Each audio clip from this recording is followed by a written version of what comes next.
When you have great coaches, then after you have great coaches, you get great players. You have a great organization, and you tell them one thing: just win, baby.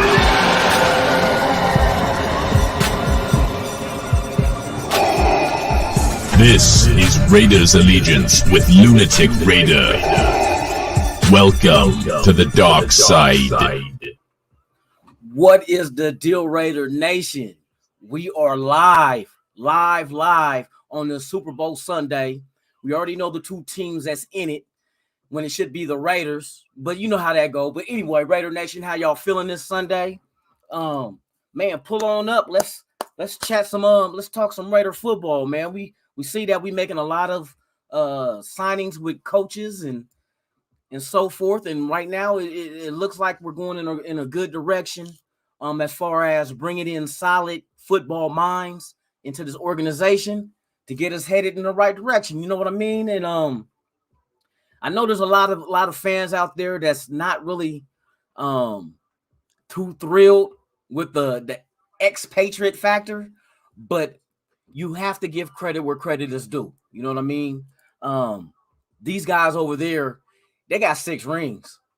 And that's when it comes to the NFL and football and what are the reasons why you're playing? The rings is the end result. That's that final prize. You know what I mean? Now, maybe after your career is all said and done, you have the Hall of Fame to look forward to. And speaking of Hall of Fame, I'd like to give congratulations to the Branch family for Cliff Branch being elected into the Football Hall of Fame, as well as Richard Seymour. I don't care what nobody say. Once a Raider, always a Raider. Because when Seymour played with us, he was second All-Pro, second team All-Pro, 2 Pro Bowls, and he produced. His numbers were just as equal as they were when he was with New England. And I'm never going to forget what he did to Ben Roethlisberger when he gave him that big-ass hand to the face and dropped his ass. You know what I mean? So Seymour, Clifford Branch, congratulations. Pro Football Hall of Fame, well-deserved. Now back to the topic at hand with these coaches and with the fan base kind of like split between liking the moves or disliking them. But mostly what I'm seeing is the dislike is coming from the fact that their pedigree is New England Patriots. But like I said, give credit where credit is due. I don't like the Patriots either. But they got 6 rings. And that's where we're trying to head to. We're trying to get multiple rings. A lot of you fan base, younger ones, never witnessed a Raiders winning the Super Bowl. So I think for the upcoming Raider Nation, the young ones, we got to give them that experience, man. I want to see a damn parade down Las Vegas Boulevard. You know what I mean? I want it to just go off. I want it to be lit, you know? So all of us can come and enjoy it, whether it's Oakland fans, Los Angeles fans, Vegas fans, or anywhere part of the world that you are. Your Raider fans see, people don't understand. It's not just like Dallas, America's team. No, we're the world's team. We're the world's team because we're every point on this globe. There's somebody representing that silver and black. Believe that. And that's real talk. And we got history. You know what I mean? Whether it was John Madden, Jim Plunkett, Al Davis, Lyle Alzado, you know what I mean? The list goes on. Charles Woodson, Bo Jackson, you know what I mean? Come on now. Marcus Allen. Come on. Ken Stabler. What? Bolitnikov. Cliff Branch, rest in peace. Man, the list goes on. We didn't have Jerry Rice here, Ronnie Lyon. Even the best from other teams. Eric Dickerson played here. You know? So our history is long and deep. But it's time for us to resurface, come back and grab them trophies and do it all again. You know what I mean? We had an era where we were feared. Our defense was, man, come on. Our defense was sick. Lester Hayes. Come on. But, you know, that's besides the point. The point is we're trying to get that again. Let's establish new legacies with players on this team in this era for them to also go into the same conversation as the greats that we always mention. But it's always the greats that we can mention. What about now? What about our kids? Who are they going to be the ones to talk about? We teach them the past. That's no doubt. We teach them about the previous that stepped foot and wore the silver and black. But now it's time to get these new guys to take the baton and run with it. So if it takes us getting and stripping the New England Patriots coaching staff to bring that back and give us 6 more rings, I'm all for it. I'm all for it. And I think the direction that we're going is I love it. I love the minds that they're bringing into the coaching staff. You know what I mean? These are brilliant minds. You know what I mean? Yesterday, I posted breaking news. Rob Ryan, senior defensive assistant, has been brought on to the roster. You know what I mean? So now him and Patrick Graham, you know what I mean? Come on, Jason Simmons. I see what they're doing. They're trying to create a defense that's going to just smother any offense out there. But now what the key is, getting the right players to fit into that puzzle. You know, our defensive tackles, a lot of them were on 1-year deals. They're pretty much out the door. We might bring a couple back depth-wise, but we need to either go into free agency, we might need a nose tackle if we're going to do 3-4, but the looks of it, I think and even Patrick, Graham said it himself that our defense will be multiple. You know what I mean? Everything is labeled with a base. You might be a 4-3 base or a 3-4 base. That's pretty much what you're going to run, but it doesn't keep you from running other things as well. You know what I mean? So we already know with Rob Ryan coming from that Buddy Ryan tree, Buddy Ryan with the 85 Bears, wasn't he running what, the 5-2? You know what I mean? He was going 5-2 on their ass. You know what I mean? Then it goes into a nickel, but man, I'm excited to see what they do with this defense. Who are they going to put where? Who are we going to sign? And this is the key. Here's the key. You're going to have players following these coaches into their new position with the new team of the Raiders. Whether it's Rob Ryan coming over from Baltimore, so pay attention to the defensive free agents from Baltimore. Whether it's Patrick Graham coming from the Giants, pay attention to the free agents on the defensive side of the ball from the Giants. Whether it's New England, pay attention. Well, in New England, it's defense and offense. But we still got a couple of coaching positions that need to be filled, Here's another thing that I see that people want to not argue but debate, that they think Josh McDaniels is not a good hire because of his previous stint with Denver. But I broke this down. Now pay attention to this. From what I see and what I broke down, I went back and looked at the coaching staff that McDaniels had with the Broncos, right? And I'm seeing what we're getting now with the Raiders. Night and day. The thing that I'm seeing is Josh McDaniels with Denver in 2009. It looks like pretty much the leaders of the defense and offense, the coaching staff period, it looks like they were forced onto McDaniels. And the reason being, I was looking at some information, and let me tell you, the former Broncos, they were former before they came on as coaches for Josh McDaniels. And these are people that Josh McDaniels didn't even have no rapport with working elsewhere. And you got to remember, McDaniels was young. You know what I mean? He was young. He wasn't with New England for a whole decade, 2 decades. You know what I mean? He was young, brand new face that Denver went out and got. Now, he had to go in under, I forgot who the GM was, but the GM stayed there after they moved on from Mike Shanahan. Now, the coaching staff that McDaniels had were former Broncos, and it looks like to me when you're a former of the team, somebody above you said, no, okay, you're going to be the coach, but this is who I want at DC, offensive coordinator, running back coach. Man, the list goes on, man. So with him, Josh McDaniels, his offensive coordinator, and also was the QB coach, was Mike McCoy. Mike McCoy was with Mike Shanahan in Denver. You know what I mean? So they made him offensive coordinator. Defensive coordinator was Mike Nolan. You know who Mike Nolan is, was once the coach of the 49ers, right? But before then, he was a previous employee of the Denver Broncos with Dan Reeves. That's how far he went back. And then the other Denver connection is Keith Burns, was former Denver and got on to the coaching staff.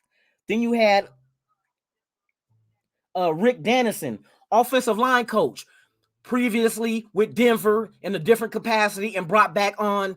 Man, I'm telling you, the list goes on. You had Ed Donatel, secondary coach, previously had a Denver connection. And then you also had the running back coach, which was Bobby Turner, who was previously played with the Broncos. So what that was telling me was like, wait a minute. This coaching staff that McDaniels had in Denver, I don't think was his choices. These were choices that were dictated to him here. You know what I mean? Now, when you see the hiring with the Raiders coaching staff now, we see all kind of connections McDaniels have. You know what I mean? These are people that he was with in New England. Then you get Ziegler to come over as GM, who is familiar with McDaniels because they had a working relationship. You know, Patrick Graham, working relationship. They know each other. You know, then the offensive line coach that they just hired, the offensive coordinator, they come from New England. These are people he knows and knows how to work with, know their potential, know what they're good at. Denver, he didn't know these people. He probably knew of them, but he never coached with them. He never worked with them. So what kind of rapport are you going to develop with strangers unless it's over time? But you figure if you're brought in as the head coach, you should be able to bring in your own staff. It was meant. Josh McDaniels failed in Denver, not by accident. The blueprint caused that to happen. The powers that be that's running the Denver organization forced these coaches on McDaniels. So what you think you're going to get? What you think are you going? And I can tell that was a lesson learned to McDaniels, because now look at what they're doing with him and Ziegler. Look at the staff that they're putting together with the Raiders. These are not strangers. And then they did keep Edgar Bennett, but here's another one. Edgar Bennett used to be with Green Bay, right? When he was in Green Bay, I think the last year Edgar Bennett was in Green Bay was 2007. 2007. But then 2008, Patrick Graham came in, right? Patrick Graham was with Green Bay for a stint also, and he was the defensive line and the linebackers coach. That's why whoever we bring in as defensive line coach and linebacker coach, they're going to be somebody that I think Patrick Graham is familiar with, because that was his bread and butter in Green Bay. So he knows defensive line and linebackers. He's done it for years for Green Bay, you know. Then you figure you bring in Jason Simmons, who also, if I remember correctly, was also with Green Bay for a stint. You know what I mean? With the secondary. And secondary, what? In the time he was there, I forgot how many turnovers they didn't have. So just kick back and watch how this unfolds. If you get a group, and it's just like a football team, the coaching staff is like built just like a football team. You have to get the right pieces that work together. And that's exactly what these dudes is doing. They're getting a staff that works together. Everybody has their part. You know what I mean? Everybody has their part. Everybody plays a piece. But together, it's just like a football team. You can put all the high-profile players you want together, but if they can't work together, what's the use? It's going to fail. And that's what I seen with Denver, the coaching staff, when McDaniels was there. They didn't work together. It failed. And it failed quickly. Now you look at how the Raiders are assembling their coaching staff. They're putting that staff together like it's a football team. They're getting the right quarterback. They're getting the right receiver. They're getting the right line. They're getting the right defensive line. That's how their coaching staff is working right now. And I see it unfolding. Now, will it produce? That's yet to be seen. We still have a preseason that we got to go through to get everything fine-tuned and oiled. Then you got a regular season to jump into. But before all that, you have free agency jumping off in March. You have the draft jumping off in April. Now, can we pick good picks this time in the first and second round that don't bust? We're going to wait and see. Are we going to get good free agents and free agency that can come in and contribute to what we're trying to build? You know what I mean? People call it a rebuild. This is not a rebuild. The only thing that was a rebuild was the front office and the coaching staff. That was a rebuild. That was a rebuild. We got solid foundation players on both sides of the ball with this team, and they're young. They're young. Like I had a discussion with a friend. We talked about Max Crosby, and I said, "Oh, you see how Max Crosby got the MVP of the Pro Bowl with, even though I know it's a glorified All-Star game, but we were just discussing Mad Max." And I said, the scary thing about Mad Max, and a lot of people overlook this because we think like he's a seasoned vet. He hasn't even scratched the surface yet. He hasn't even hit his ceiling. You know what I mean? When they drafted this dude, they knew his ceiling because his motor is nonstop. And you're going to see this dude improve every year. Now, imagine that under Patrick. Oh, my goodness, Patrick Graham. Let him get his hands on him. And like he said, he already called and talked to him. So they're building this little connection now to go ahead and giving him an idea what to expect, what he's trying to do, and giving his players, letting them know. And, man, it's going to be a beautiful thing. Like I said, Max Crosby hasn't even reached his potential. That's scary. That's scary because we see what this dude does on the field now, wrecking havoc all over. Quarterbacks and knocking down balls and man, just constantly going. Never seen him tired. Never seen him with his hands on his knees trying to get a deep breath. Max Crosby is built different. And those are the kind of players that this Raider team needs on both sides of the ball. That was how the old Raiders used to be. Non-stop, on your ass. Till that clock hit 0-0-0, they was on your ass. All game. The offense, all game. You was worried about them going deep. You was worried about them scoring. Man, the Raiders is known for that. And that's got to come back. We got to bring it back. And if it takes ex-Patriots to get on board and shed them colors from over there and come rock this silver and black, then, hey, so be it. Let's ride with this. Let's ride with this because, man, I'm ready, man. I'm ready to pop some bottles and celebrate the next Super Bowl. You know what I mean? We see, look, Cincinnati represents the AFC. Man, we went toe-to-toe with these dudes on the road in Cincinnati. You know what I mean? And our roster ain't fully filled out. We know we have pieces that we need to fit in still. You know what I mean? But yet we made the playoffs. You know what I mean? I discussed this with others. Like I said, if you really think about it and if you want to get technical, the Raiders went 4-1 in the playoffs because any one of them last 4 games of the regular season, if we were to lose them, we were out. We were out. So that's a playoff game. Because in the playoffs, if you lose any game in the playoffs, you're out. Raiders ran off 4 straight just to get in and went toe-to-toe with Cincinnati with some suspect calls made by the referees and officials. But we know how that goes. When you don these colors, expect the hate to follow. Expect the hate to follow. You know what I mean? But it is what it is. Ain't nothing we can't handle. So now what we got to do is go into all season and fill the roster out in spots that we need help at.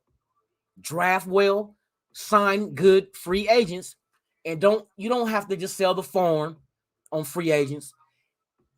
See, everybody look at it like to get the best players, you got to pay top dollar.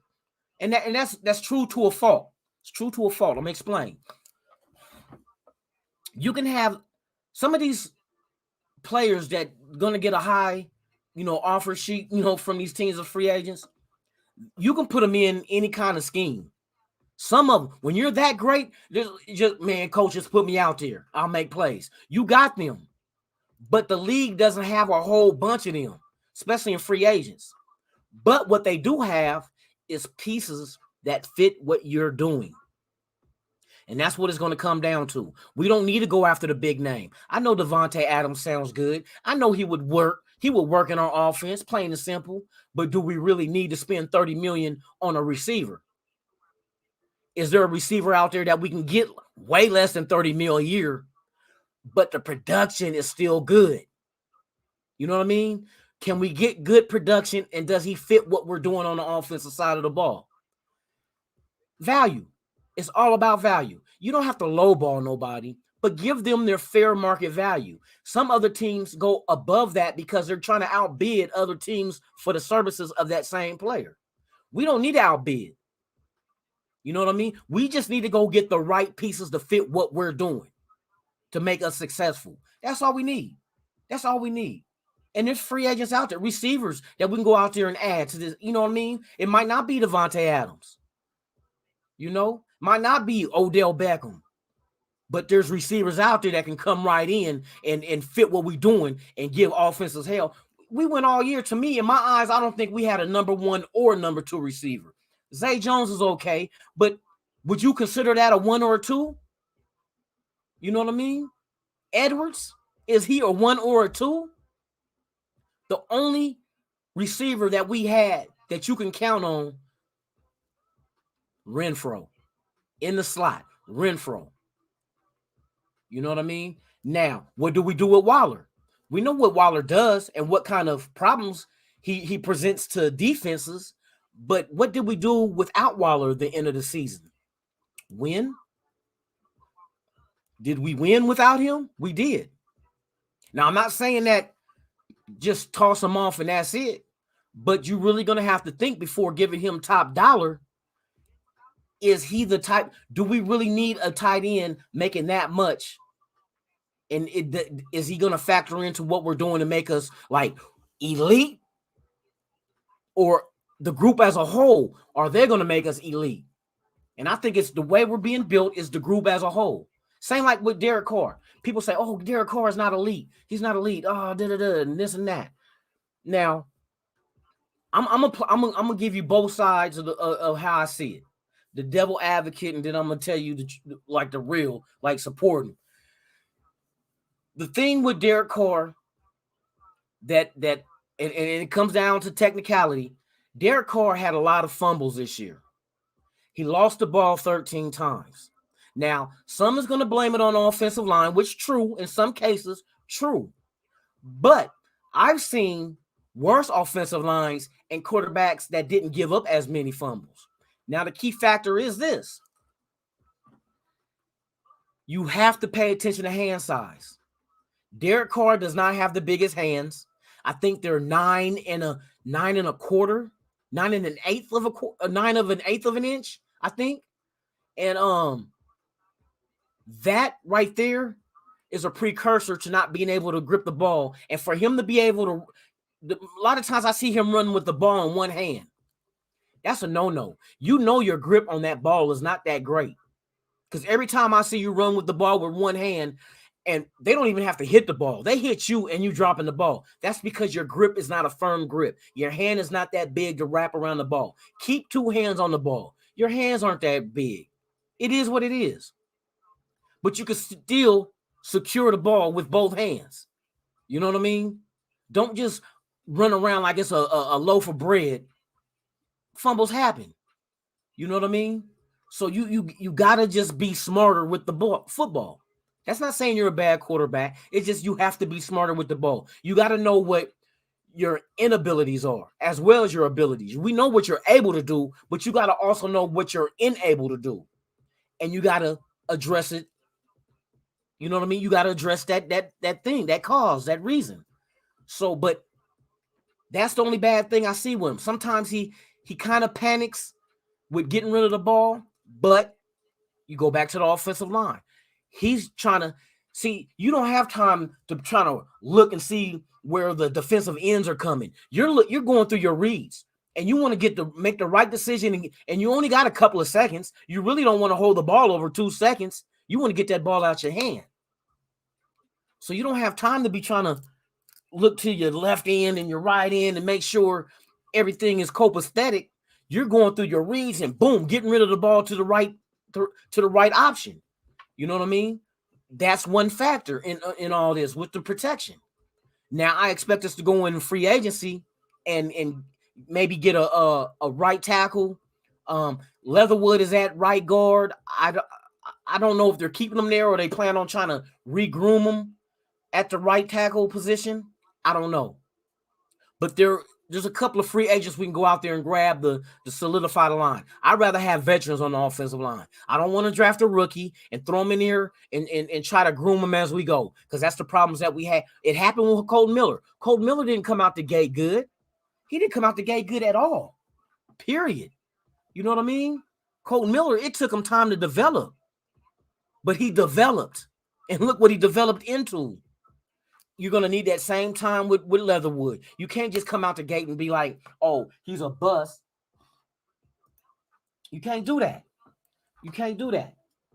You cannot just pop up and say he's a bust. It doesn't work that way. You got to develop these players, man. It is what it is. You know, I like to send shout out to people in the chat. We got Alex Martin in the house. What's going on with you, man? Yeah, man, we up in here trying to figure out and pay attention to what we're doing on the coaching staff to make this team better. You know what I mean? It's all about the shield. Let that be known. It's all about the shield, baby. Yeah, man. It's Super Bowl Sunday for all those that's joining me today, man. I appreciate it. Man, share this link, subscribe. If you haven't subscribed, subscribe, hit that like button.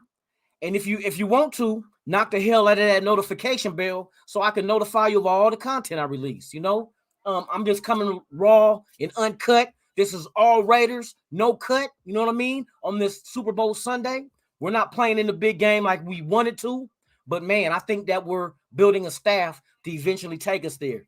So we're all in. I'm all in. You know what I mean? I am all in. How you guys doing? Where y'all from? You know what I mean?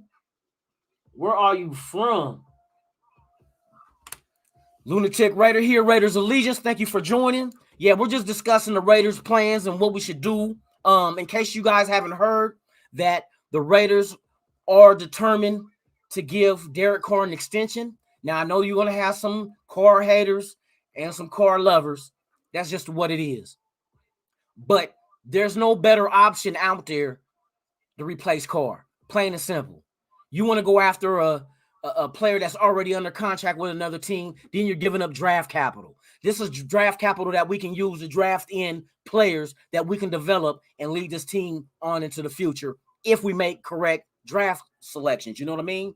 But we have to. And the only thing that Carr is one of them quarterbacks that you got to give him everything to succeed. But why would you not want to? Why would you not want to give your quarterback everything he needs to succeed? The last word of that whole sentence is succeed.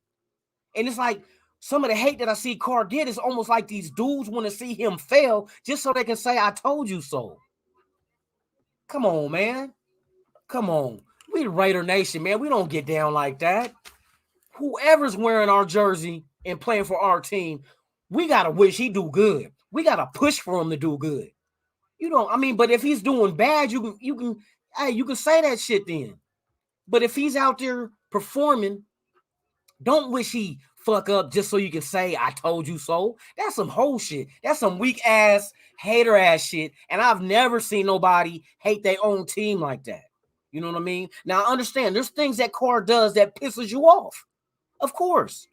Every player does something that pisses you off. Whether it's a corner giving up a touchdown, or a right tackle missing his block, or the left tackle missing his block and giving up a sack, or the running back hitting the wrong hole. There's all kind of players that pisses you off, but we still get behind them and be like, come on, next time, do that shit. But Carr's like the only one that's singled out. It seemed like to me, he's the only one that gets singled out. And that's the quarterback we got. There's no other quarterback. There's no trades for Wilson. There's no trades for Aaron Rodgers. There's no, come on now. Come on, let's keep it 100. This dude is young. He's been on this team since day one. Now, we give him the right coaching staff, offensive line, weapons, and a good defense. Watch what this dude does. Because you remember, he had all that back in 2000, what was it, 2016, when we made the playoffs when he got hurt? You remember that year? That was the first time that we really had two solid wide receivers for this dude to go to. Crabtree and Amari Cooper. Now, I know what we say about Amari Cooper. He quit on plays. I know that shit. But at the time, this dude was fresh in the league and was trying to get his feet wet. But I remember Crabtree was Carr's go-to. Remember when we played the Saints? And we went into, was it, oh, no, it wasn't overtime. It was regular. We didn't go into overtime. We chose to go for 2 to win the game. Remember that. Remember all those penalties that was pass interference in the end zone. Who was the one receiver Carr kept going to for the 2-point conversion to win the game? It wasn't Cooper. It wasn't Cooper at all. It was Crabtree. Because one thing we knew about Crabtree was he had sure hands. We need a number one receiver with sure hands that can run routes. And I'll take some speed. If he got speed underneath him, take that shit too. Take that shit too. For real, for real. Let me give shout outs to the people pulling up. Alex Martin, you already got it in, baby. Glad to see you here. Yes, indeed. Then we got DB Polar Bear 4900. Thank you for pulling up, man. I appreciate it. I appreciate it, man. Yeah, man. Like I said, if you guys got any questions, man, let them rip. Let's get at this, man. You know what I mean? I'm just going live for a few before the Super Bowl get ready. And okay, tell me, I ain't gonna say who y'all rooting for, but who would you want to win this Super Bowl? I'm gonna say 100. I'm gonna say Cincinnati. And the reason why I say that is there's a couple of reasons, and yes, it comes from being a Raider. One, Raiders is the only team to win the Super Bowl in LA. Let's keep it like that. Two, we went toe-to-toe with Cincinnati, and I'll be damned we lose to anybody else that wasn't fit to go into the championship, because what that's going to do to our psyche, just imagine. Cincinnati win the Super Bowl, what's that going to tell our team? Oh, shit, we can beat them. Why we can't win the Super Bowl? You can. You can win the Super Bowl. You know what I mean? That's going to reassure y'all that you put in the time and the effort, and we get the right pieces. We got a whole new front office and coaching staff. That's a start. That's our rebuild. Like I said, our rebuild ain't with the players. We got solid foundational players on this team on both sides of the ball. Who's going to coach them? See, it's up to the coaches to bring them up, out, and for them to reach their potential. That's the coach's job. So in order to do that, you got to go out there and get the right coaches that's known to coach up their players. And that's what they went and did. You know what I mean? Brandon Marshall was interviewed. Receiver. Played with Denver. Did not like Josh McDaniels at all. Did not like him. But you know what this man came out recently and said? They asked him, who was the coach that had you most prepared to play in a game? And he said, Josh McDaniels. Josh McDaniels had you feeling like you were going to win every game. That's the kind of coach you want. A coach that has a game plan so well written and prepared that every player on this damn team feels like every Sunday, Monday night, Sunday night, Thursday, don't matter what day it is, that they're going to win. That they are going to win. No doubts. And they say Josh McDaniels takes out any doubts. You know what I mean? Another hire that we had was Chris Ash which was the I think was he the special teams pickup we got, and like with Denver, they sucked with them. But if you go back and look when they was with Indianapolis, special teams did solid. Special teams solid. So we hope that's the version we get. But we know you give him the right, and plus you got to also factor in what pieces did he have special teams with Denver. Did Denver have any special teams that was like outstanding, that was like, oh, you got outstanding players, but you still suck? You know what I mean?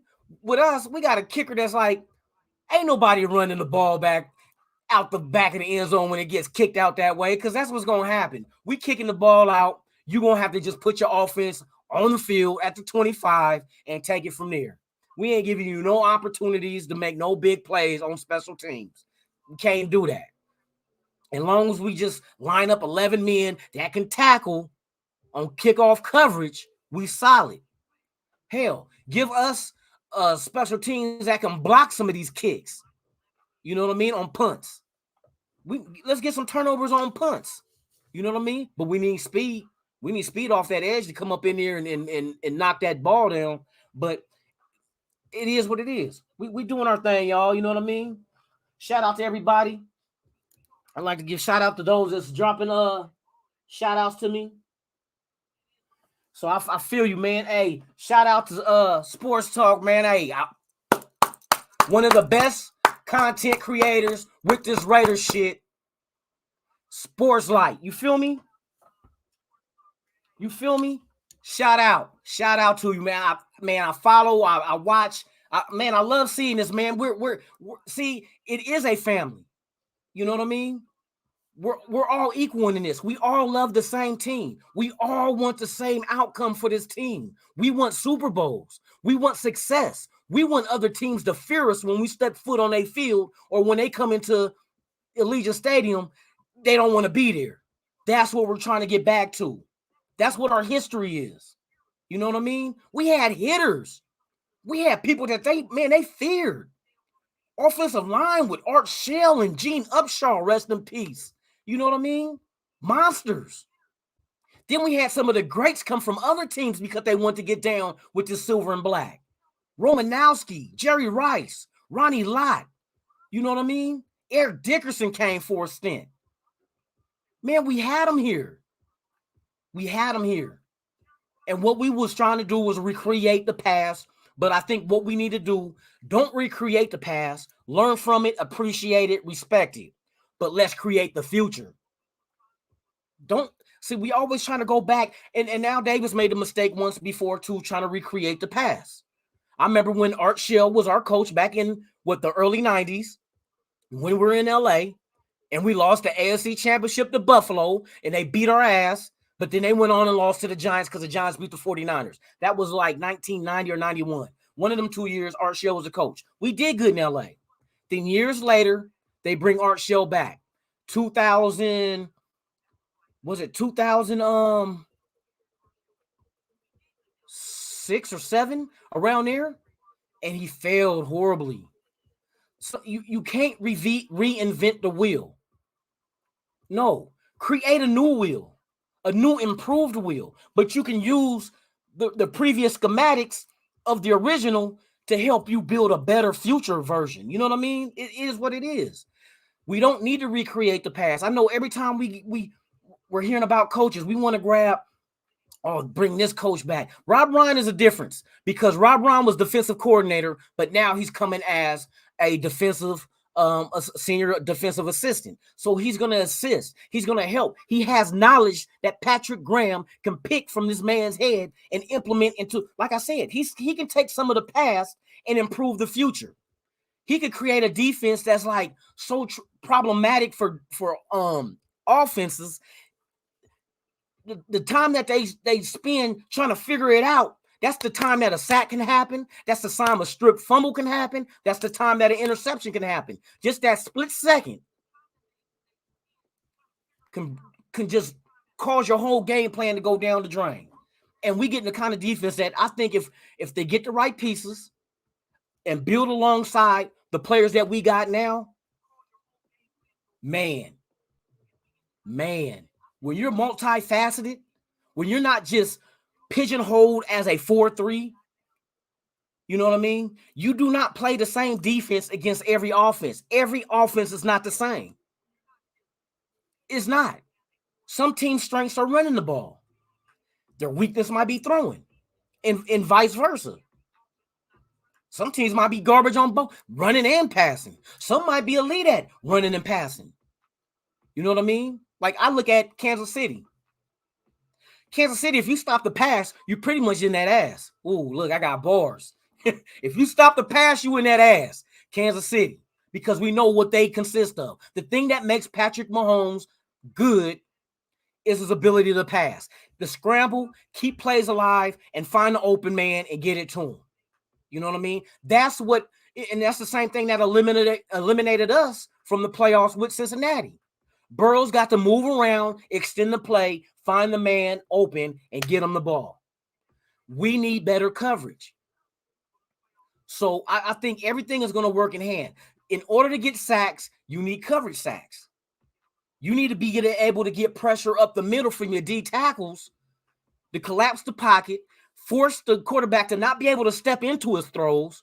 Defensive ends got to be able to contain him, make sure he don't. And that's the thing, that when we face quarterbacks that's mobile like that, we have to really pay attention to and be geared towards stopping that shit from happening, because extending plays hurts us.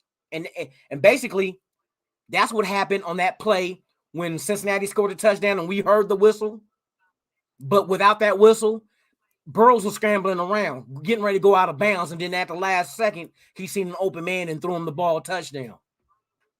We got to keep mobile quarterbacks from doing that. And I think we're going to have a defense that can go ahead and adapt and adjust to what's in front of you.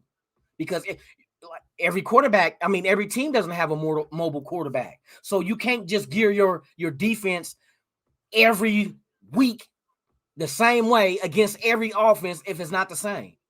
You know what I mean? You just don't. So I understand what Graham is trying to do with not just being pigeonholed into being either a 3-4 or a 4-3.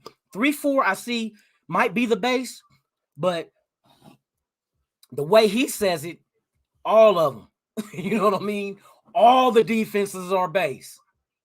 You know what I mean? And I had some comments with people on Facebook and in the groups, and their concern was that they don't feel that some of these players might be able to grab something so complex and implement it in a defense, but actually it's not really difficult.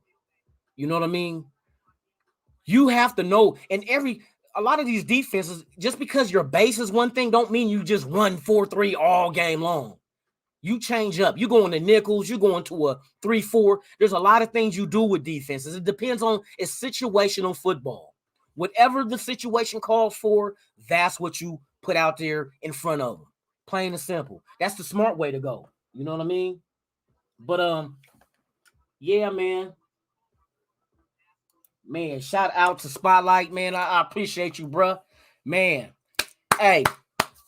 Yeah, I just wanted to just tap in with you guys early before this Super Bowl jumps off.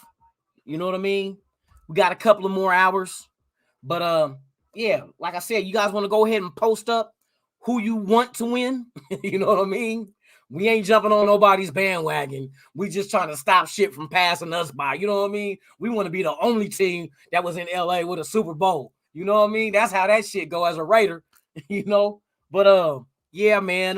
So what you guys think about Core getting extended? I know some of you guys gonna like it, some of you ain't, but that's our quarterback. What do you guys feel at the 22nd pick in the first round? What direction should the Raiders go? Now there's different. I'm pretty much saying, depending on what falls to us at 22nd, you know what I mean? We have a few needs, so the best available could possibly be need as well, so we can get two birds with one stone. You know, I was thinking wide receiver. I know this draft is deep with wide receivers, but I don't. Oh man, it's kind of hard Because Traylon, I don't think is going to last to the 22nd. I just don't. That's his measurables, his height and weight is like he's a big physical receiver. Same thing with old boy from USC. He's another one. Chase, what's his name? Was it Chase? It was no. I'm Drake London. Drake London from USC. That's another big receiver. I don't know if they're going to drop the 22. The best case scenario I think might and could happen is Jameson from Alabama, due to his injury, might make his stock drop.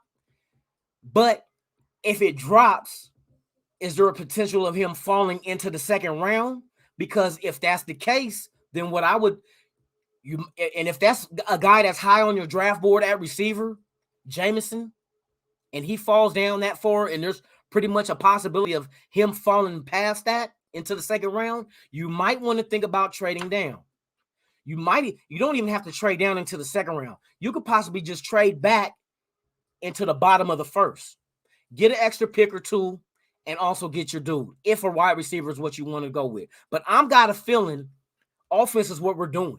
Because like I stated, in order to make Derek Carr successful, you got to give him everything he needs to be such. That's including weapons, offensive line. You got to give him all that. A good defense. You have to give him all that to be successful. And weapons are one. And rather than going in and trying to trade for Devontae Adams and giving him $30 million a year, you can draft a rookie on a rookie contract in the first round with a fifth-year option because he's a first-round pick and keep him at a good salary. Because we know Carr, if Carr's getting his extension, what you think is his extension going to be? I don't think it's going to be $40 million, but I think it could possibly be 30 plus. It could be 30 plus. I don't know how they're going to structure it. I don't know how they're going to do signing bonuses, incentives, but you're looking at around 30 plus a year for Carr. But Carr does have one more year left with under 20 mil. So this would be a good year to, if you do load up on a free agent, make it all top heavy. Give him his money now before we have to extend the Crosbys, the Wallers. What do you do with Jacobs?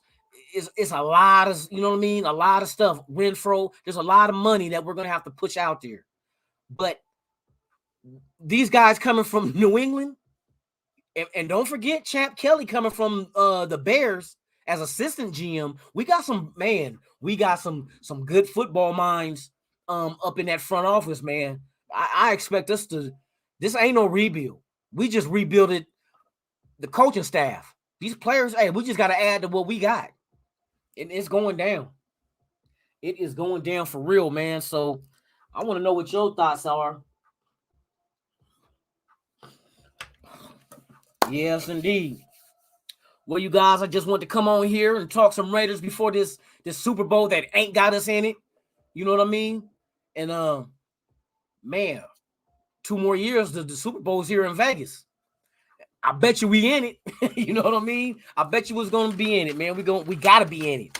You know, Tampa Bay got to do that. If the Rams win today, that's the second team that won. And I think Cincinnati is going to do this, man. The Rams, Cincinnati is a balanced-ass team. I know the Rams, too. They went out there and spent big money and traded a lot of picks to get who they got.